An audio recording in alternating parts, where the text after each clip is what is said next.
that was a lot. That was a lot.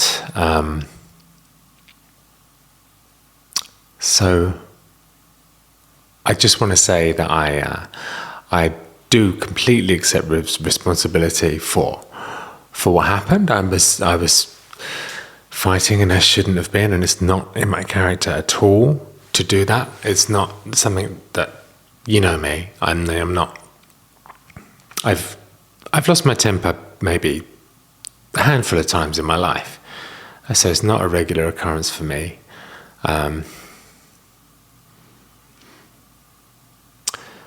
But something incredible also happened that I went into yesterday that is going to sound nuts. I don't know how to put this. Big part of why I'm putting this off and wondering about how to frame this whole thing is I don't know how to say it without it sounding nuts. But it's breathtaking, this thing. So, please, almost forgot that. My brain's all over the place. Please don't forget to subscribe to the channel if you're not subscribed already. And if you are, I really appreciate the support. I also have a Patreon, link down there, which is exclusive music and exclusive videos every week. Very proud of that community, very proud of the work I've done there. A piece of music every week is hard, but because I'm a perfectionist, so I tend to go all out. It's like life or death, every single one of them. They're like my babies, but I'm very proud of it. So go and check it out if you are interested in that. So I was arrested at 10 something, and I was taken to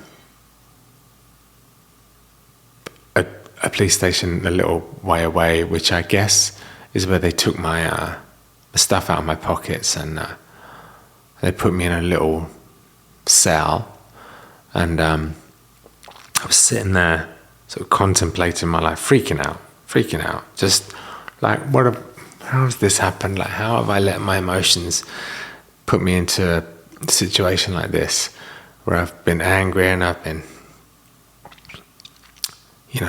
fighting and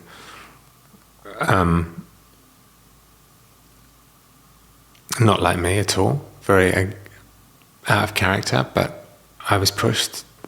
And when I'm pushed to a certain point, I keep a lid on it, but, I'm a man, so the masculine energy there is a bit of danger underneath the calm surface.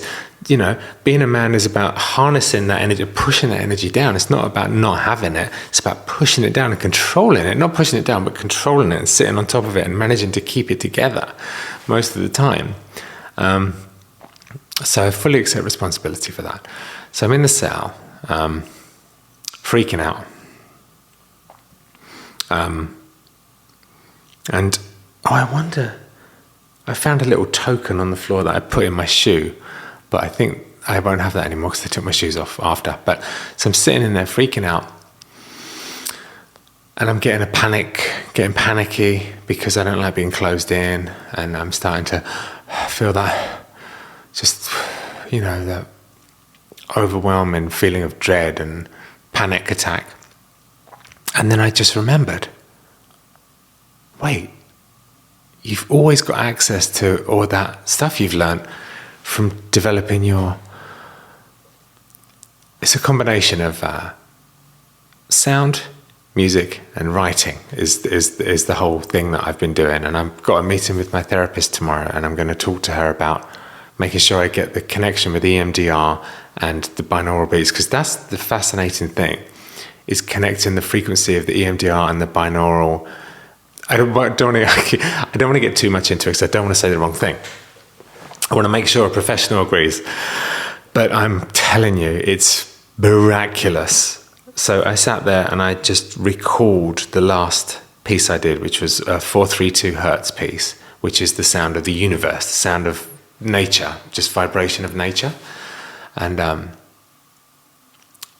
we tune all our instruments in the West to 440 hertz, but the magic frequency is 432. So I tune everything down to 432. So I'm used to, when I hear a tone in my voice, when I hear a note in my head, it's 432 now. So I just close my eyes and I remember the note.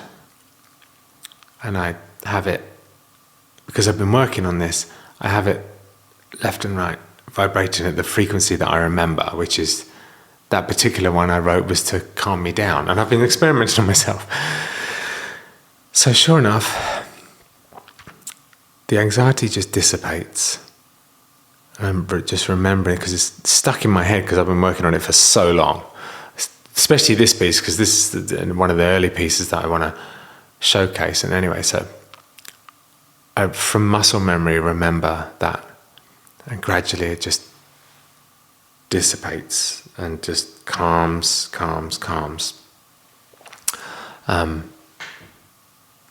And I'm there for that 3 hours. They kept saying, the guy's going to come and book you in to the processing, but they said there's a big investigation going on, he's late.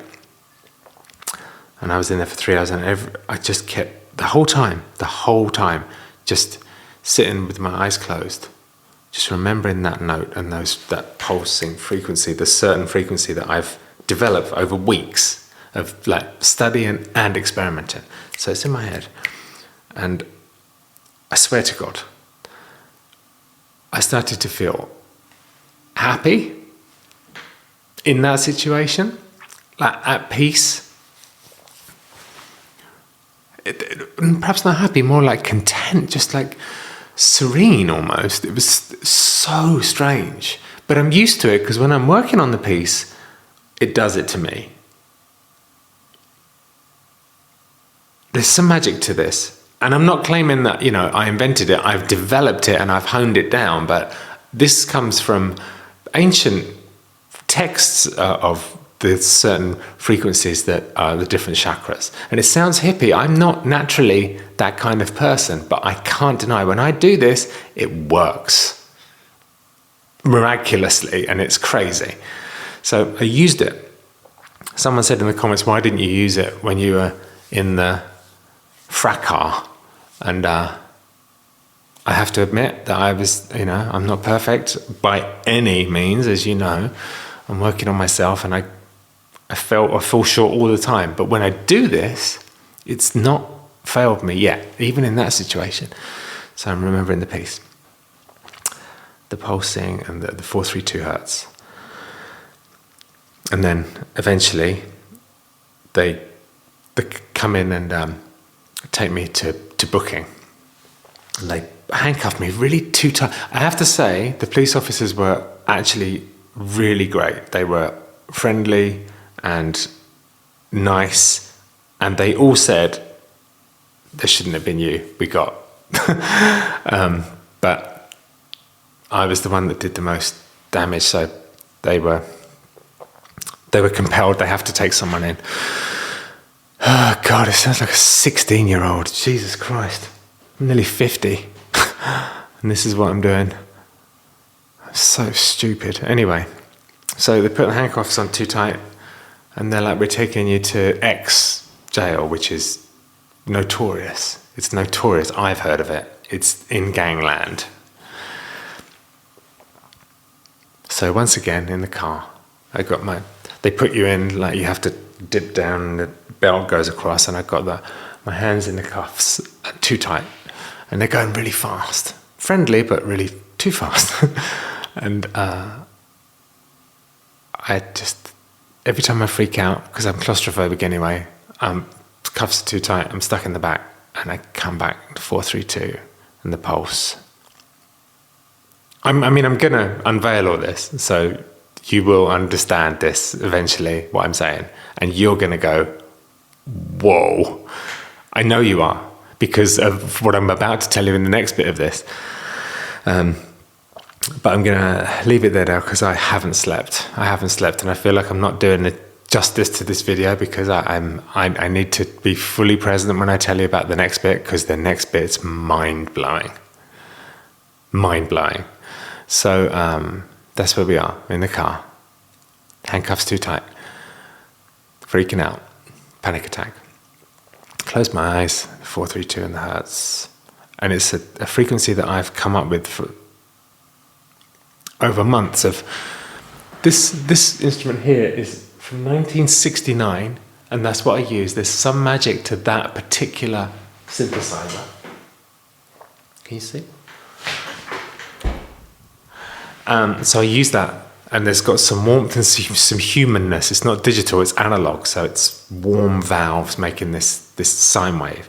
And then I just modulate it at certain frequencies until I hit one, and I'm like, I'm autistic, I'm on the spectrum. I don't know if I've mentioned it, but I'm a savant with music, so I hear sound super ridiculously in detail. So when a frequency tickles my brain, I'm like, bang, that's it. And I can pinpoint it really quickly because it's a special interest. And then I'm away. And I can just zone out on my own here, like, yeah, and then I'm like, okay, that's one that I'm going to put out. So yeah, part 2 tomorrow. I need to sleep. Thank you guys. I'm sorry. I feel like I've been a big childish disappointment, but at the same time, I'm standing up for standing up for myself, and that there is a masculine energy that's. I think being a man is being in touch with that and knowing that you can access it, but sitting on it. That's what being a man is all about for me. That's what I'm going to teach Alfie, because I see that he has, all little boys have this aggression. They just do. I feel it's evolutionary. When you look back to hunter-gatherer times, and we shouldn't be ashamed of it. It's to be harnessed, and it can be used for good. Not necessarily I didn't use it for good, but people can. I love you guys so much. Let's come back tomorrow and talk about the rest of this while I go and collapse in my bedroom.